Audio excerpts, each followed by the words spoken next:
Magandang araw. Mula sa Himpapawid, tunghayan ang kagandahan ng Barangay Catmon sa bayan ng St. Bernard, Southern Leyte, isang paraisong agrikultural na sumasalamin sa kasipagan at dedikasyon ng mga mamamayan nito.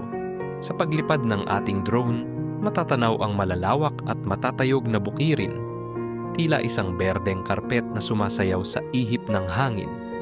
Ang malawak na palayan, umaabot hanggang sa abot tanaw, ay nagsasalaysay ng kasaganahan at ang mayamang kultura ng pagsasaka na nagbubuklod sa komunidad.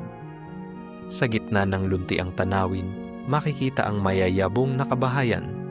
Bawat isa'y may sariling kwento ng pagsisikap at pagmamalasakit. Ang makukulay na bubong ng mga tahanan ay mistulang hiyas sa gitna ng kalikasan, sumasalamin sa sigla at pagkakaisa ng mga naninirahan dito.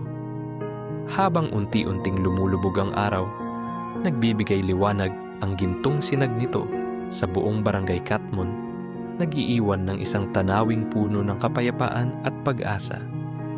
Tunay ngang isang yaman ang simpleng pamumuhay na puno ng kasiyahan, kung saan ang kalikasan at komunidad ay magkasamang namumuhay sa harmonia. Ito ang Barangay Catmon, isang lugar ng sigla, kasipagan at pag-asa. Maraming salamat sa inyong pagsama sa paglalakbay na ito. Ako po si Ramel ng Claramel Vlog, ang inyong butihing lingkod. Hanggang sa muli, paalam at ingat lagi.